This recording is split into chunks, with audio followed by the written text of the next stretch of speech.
بسم الله الرحمن الرحيم. يا أيها المزمل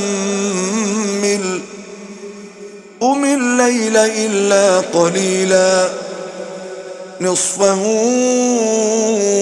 أو انقص منه قليلا أو زد عليه ورتل القرآن ترتيلا إنا سنلقي عليك قولا ثقيلا إن ناشئة الليل هي أشد وطئا وأقوم قيلا إن لك في النهار سبحا طويلا واذكر اسم ربك وتبتل إليه تبتيلا رب المشرق والمغرب لا إله إلا هو فاتخذه وكيلا واصبر على ما يقولون واهجرهم هجرا جميلا وذرني والمكذبين أولي النعمة ومهلهم قليلا إن لدينا أنكالا وجحيما وطعاما ذا غصة وعذابا أليما يوم ترجف الأرض والجبال وكانت الجبال كثيبا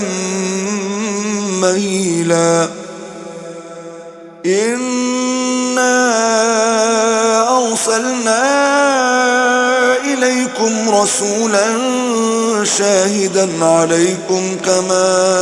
أرسلنا إلى فرعون رسولا فعصى فرعون الرسول فأخذناه أخذا وبيلا فكيف تتقون إن كفرتم يوما يجعل الولدان شيبا السماء منفطر به كان وعده مفعولا إن هذه تذكرة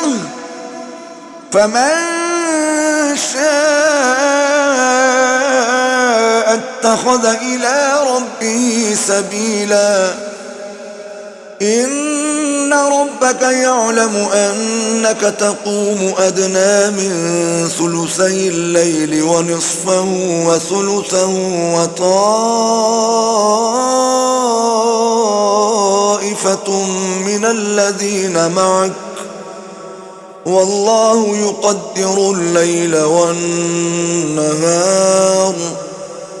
علم أن لن تحصوه فتاب عليكم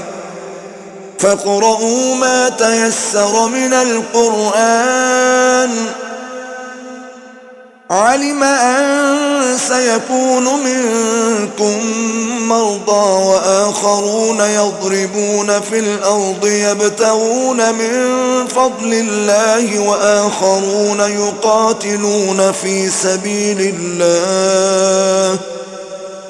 فاقرؤوا ما تيسر منه وأقيموا الصلاة وآتوا الزكاة وأقرضوا الله قرضا حسنا وما تقدموا لأنفسكم من خير تجدوه عند الله هو خيرا وأعظم أجرا واستغفروا الله إن الله غفور رحيم صدق الله العظيم.